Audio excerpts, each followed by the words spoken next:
Joining us now is Will Quince, Minister of State for Children and Families. Just a quick thought on that. 3 people going about their business shopping, shot dead.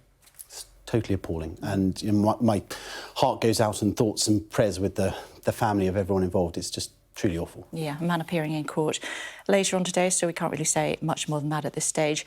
But we can talk about what on earth is going on with the sleaze in your party. First of all, tell me, for the benefit of our viewers at home this morning, wherever you're watching us, what are the responsibilities of a Deputy Chief Whip? So the Deputy Chief Whip is all about bit pastoral care, but it's also about ensuring discipline and the management and running of Parliament and, in effect, the House of Commons chamber. So when you see somebody like Mr Pincher behaving in the way that he did, I mean, does that not bring the whole process into disrepute?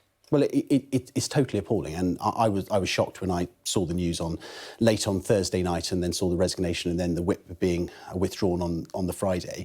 And the reality is, Parliament is 650 MPs, and what I see day in day out is people working hard for their constituents and to try and make this country a better place for not just their constituents but everyone, so children have better life chances than their parents. And there's no question that allegations of this nature, and of course we've got to have due process to follow, does huge damage to the reputation and trust in Parliament, and of course that hurts us all. So what do you do about it?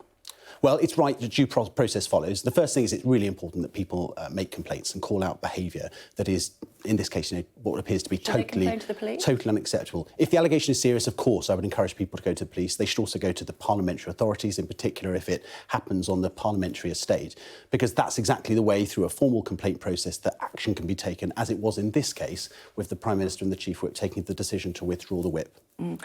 I mean, it's charming to have you here today, not particularly well known to my viewers, but come back whenever you want. I'm reading in the paper this morning that junior ministers are being sent out to deal with the press and to talk to viewers back home because senior ministers just can't face defending people like the former Deputy Chief Whip. Well, I'm certainly not going to defend the former Deputy Chief Whip. The allegations are incredibly serious and I'm appalled by them. But that isn't the case today, because I was booked in 4 days ago, in fact 5 days ago I think it was, to talk about a very important childcare and early years announcement. We're going to come to that. But of course the actions, as are alleged, are indefensible. I don't think you'll see anybody come forward and say anything other than that. And given we've all heard the allegations and read about them over the weekend, do you think they're serious enough for the police to get involved? So I think that is a matter for the police, but I think it's important only if they're approached. Of course, and I think the key thing is that we create an environment where everybody feels that if they witness or if they are the victim of sexual assault or predatory behaviour of this nature in line with these allegations, that they feel able to go to the police and the authorities, because that's exactly how investigations can follow and due process take its course. One wonders why the Prime Minister gave him a job. Well, look, it's a fair question, and I anticipated that, and I spoke with Number 10 both yesterday and today, and I asked them firmly and clearly for an answer on this, and I've been given categorical assurance that the Prime Minister was not aware of any serious specific allegation with regards to the former Deputy Chief Whip. Seems that lots of people around the Prime Minister were, but the Prime Minister himself wasn't.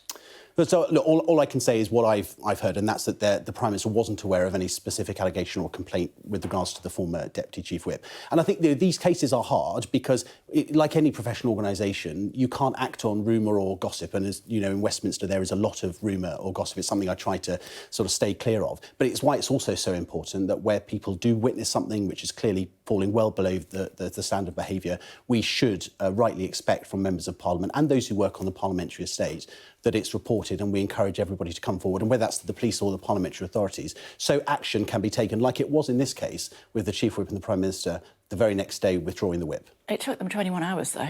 Well, I don't think that's entirely fair, because I think the Deputy Chief Whip resigned the previous evening, and then the next day, I believe, a formal complaint was made, and it was on the basis of that complaint being made that the whip was then withdrawn. Do you think he should resign his seat?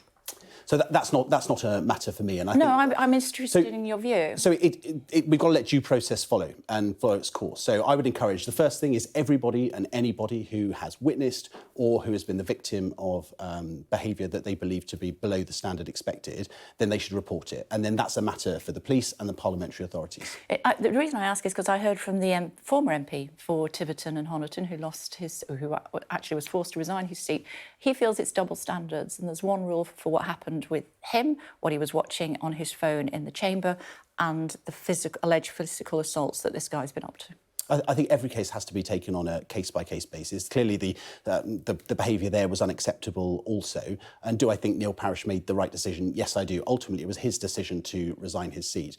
In this case now, the whip's been withdrawn. There will be a formal investigation. And the key thing is, Kay, that as many people and anybody who has witnessed or had experience as a victim of any kind of sexual predatory behaviour comes forward and reports that. It is once again challenging the ethical judgment, though, of the Prime Minister, is it not? I hear what you say, that the Prime Minister says he doesn't know about the actual details.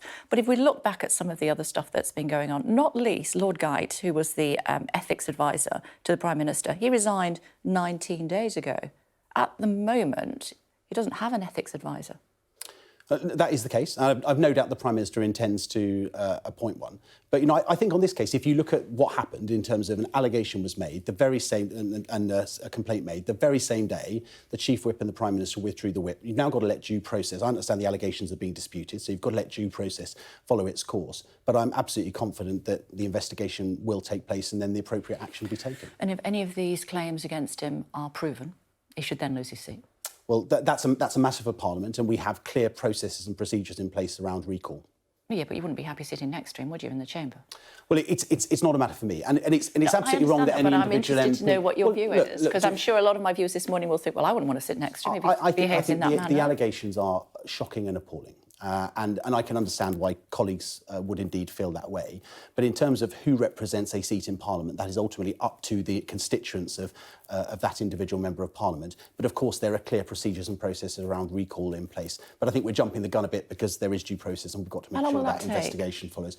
It will all depend on the length of the investigation, and that will be no doubt in the hands of the police and the parliamentary authorities. OK, so you think the police will get involved? I don't know, Kay. I don't know. It all depends on who comes forward. Talk to me about your planned childcare. Can I call them reforms? Yeah, you certainly can. So this is all about improving the accessibility, the availability, and importantly, the affordability of childcare and early years education. So it's about encouraging more childminders into the market, which we know has been a declining sector over the past few years. It's about ratio reforms. We've got a consultation on ratio reform and fairer funding. It's about an extra £10 million pumped into maintain nursery schools.